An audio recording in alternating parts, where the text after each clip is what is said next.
So I've got another fighter for your fighting championship coming up this weekend. I've got Sean McDermott with me, a fantastic young fighter. He's had a couple of MMA fights, well, more than a couple, 4 fights. He's going to be fighting again this weekend. How are you? Thank you very much for joining me, especially on Fight Yeah, Week. What does Fight Week? How do you feel Fight Week? Because obviously you've done a lot of training, you've got your hard training, and then you have to kind of taper off. How does it feel to taper off this close to the fight, and how do you manage it? it just feels weird because I'm in the gym every day, so it's like just trying not to go with training as much. But I think I'll last training real tonight, maybe a wee bit on Friday, and then that'll be it.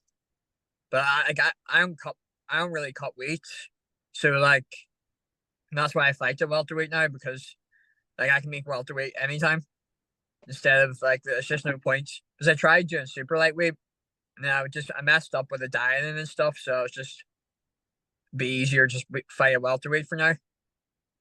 Yeah, and especially in that's what I talk to a lot of people within their first like 5, 6, 7 fights or whatever it may be to kind of just go not far if you walk around and kind of learn the trade. Do you find yourself going in like obviously rather than having to cut weight, that's one less thing to worry about because there's a lot of other things to worry about. Do you feel healthy going in then at welterweight because there isn't a weight cut on it? I just like it, like I feel strong. Like whenever I went in, like 75 kilos or something like that, like or even the novice fights at like 75, like walking around that way, I just felt weak. So like it's just so easy to make the weight, and then like always feel strong at welterweight compared to them, and then well, apart from the mess ups, but yeah. These things happen. These things happen. Is another Euro fighting championship. You've been on it before. Again, it's another stack card. There's a good few of yous on from the gym. Obviously, talk to us about the gym you're in, what it means to you personally, and just the kind of buzz that's going on, especially when there's so many going to be on a card this weekend. Yeah, it's been class for the last couple of weeks with like Kieran and Bazim and Dara from like New Era and the New Era boys. They come up and train with us. So like it's just Jackie and like Kieran and Shay, like just and Rory's back fighting now too. So the last couple of weeks, like sparring's been horrible. Like it's just been hard. Um, and I think this weekend should be good. Like I would rather be watching than fighting, just to actually watch and enjoy like all the New Era guys, Team Torres guys playing. Yeah, Rory's one I'm looking forward to come back because he was had a really bad look, a long run, a string of bad injuries and bad luck, and not being able to. And for me, at the time, he was I think you believe he was the featherweight champion in Euro.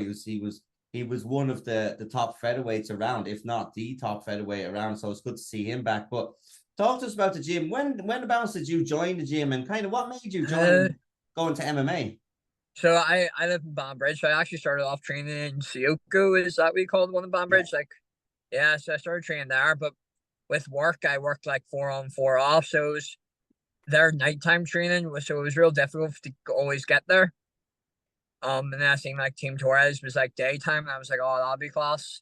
So then I don't know, just like whenever I started going, I just fell in love with it. Like it just seemed so like they were just real committed. Like it was cool that like there was a few pro fighters, and like the training was just intense, and I just enjoyed it. Um, so now I've switched jobs now, and then now I've just really tried to dedicate and see how far I can get. And, like I can just see the improvements in like a year from now, or like from last year. But I think I started in Team Torres a year and a half ago, or 2 years now, maybe. So, but like it wasn't like I was just training for the fun of it. And I was like, I need to get some fights. Like I can't be training and not fighting. Because like there's so many people that do that, and it's just like I need to just see how good I am. What was it like going in for your first ever fight? Because obviously you would have fought before amateur. I'm assuming there was some novice fights before that. What was it like going in? Was it daunting at all to go in for your first fight? Just For talk me the through the first kind of amateur, experience for the my first amateur fight, or or first ever kind of time competing. see, I used to box as a kid, so I boxed like from like maybe like 7 to like 14, and then just sort of just fell out of love with it. It's just like boxing's very difficult. Like if you're not winning the competitions, it sort of just puts you off it. Um, and then MMA always scared me just because it's like kicking, punching, grappling. So I was like, never do that.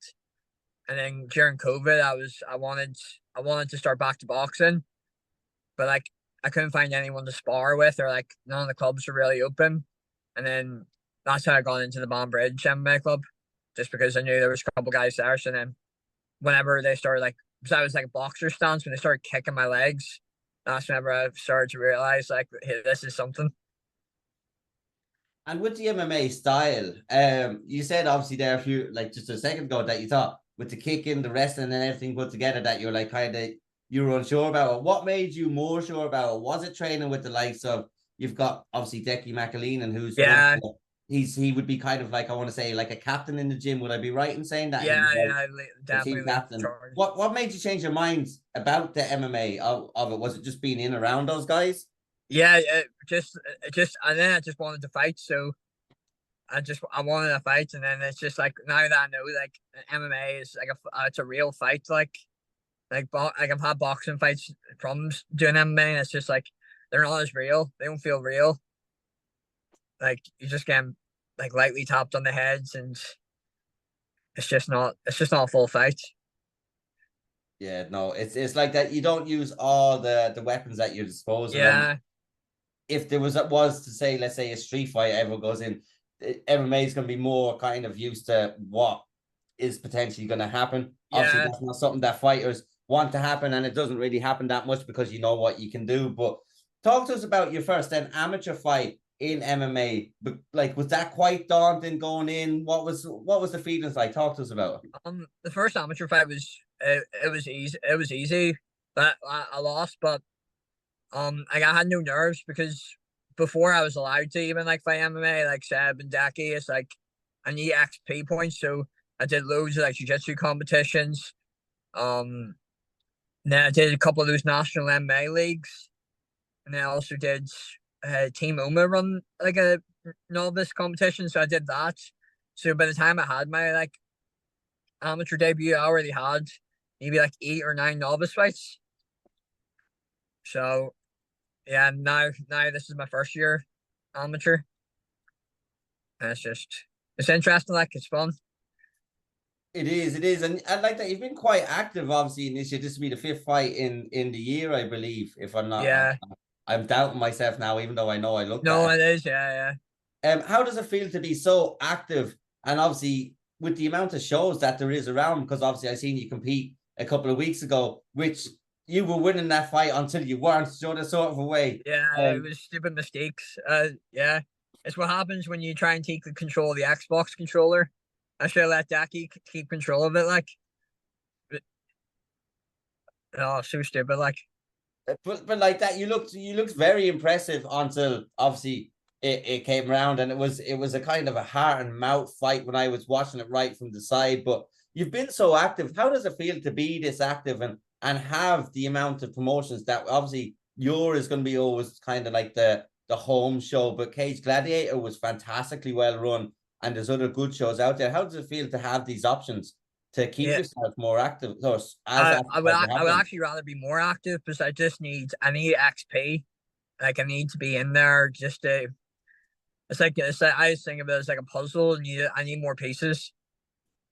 Like 4 fights. Like I was meant to have one in May as well, but I got injured the week of it. And it's like I could be fighting every month. Like at welterweight, I could be fighting every month. Like if it was maybe something like a lower weight, I couldn't. But hopefully next year, like hopefully I win this one. And then there's loads of shows. Daki show in February, and then there's like Cage Conflict in March and Akuma. And then back, I would love to get back on that Cage Gladiator. Yeah, hopefully they're a little bit more spread out than they have been at the end of this year, because it was quite they're all on top, but I believe they are going to be spread out. I believe there's a bit of cooperation going on with all the promotions too, so no one's kind of overrun each other. Because at the end of the day, it's for like the likes of yourself to get experience. If there's 4 in a month, if they're spread out over 6 to 8 weeks, 2 months, you could fight potentially 4 times rather than the one time. You know, the sort of way. So hopefully we will. But You talked to us about Seb, and obviously Seb's a fantastic coach, and talk to us about what he's like with you in the gym, because everyone talks to me about how they hold him in such high regard, and when he's like when he says you're ready, you know you're kind of ready to make the step up. Talk to us about your relationship with Seb in the gym. Yeah, Seb, uh, always talking about me on the yellow bus, like, but yeah, he's just something like he really keeps like really tries to like motivate me. Just like sometimes I can just like suffer from like almost feeling sorry for myself for like if you ever see me in between rounds or whenever even when the fights are over, I always have my head down, like almost always feeling sorry for myself. But it's like he really tries to like put like the mental stuff into me. I think that's like one thing Seb is like he really understands like the mental side of the sports. And obviously, like as well as a technical coach, it sounds like that he is very good personally with the fighters. Do you think that's essential in a coach to have like the technical side and the emotional kind of personal side as well? Because, like you said yourself, if you feel kind of, I don't want to say down, but if you always, like, if you always feel like that, you've got your head down in this. For him to be able to instill that in you, do you think a coach needs to be like Seb and have both Yeah, sides rather than just a technical side? and like Seb's with us every day, like and like Jackie, like they really put a lot of time into us. So it's like when we fight, we really have to like show out because they put so much effort into us. So it's like it's almost disheartening. Like if you make like a mistake and then oh, it can cost you it all. Like I was like heartbreaking in that last fight with mine. But Just they these things put happen. It's the yeah. fighting. It's better it happening now than it happening at pro. But obviously, you've got the fight this weekend.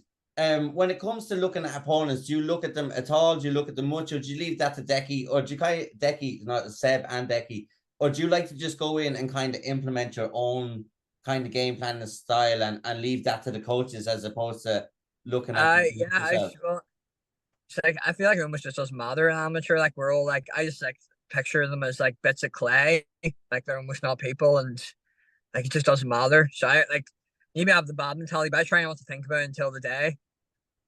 Like really, and then whenever I'm on the day, then I'm in the zone. Like I just stare at the opponents and like just go a bit mad in the head, like on the days now.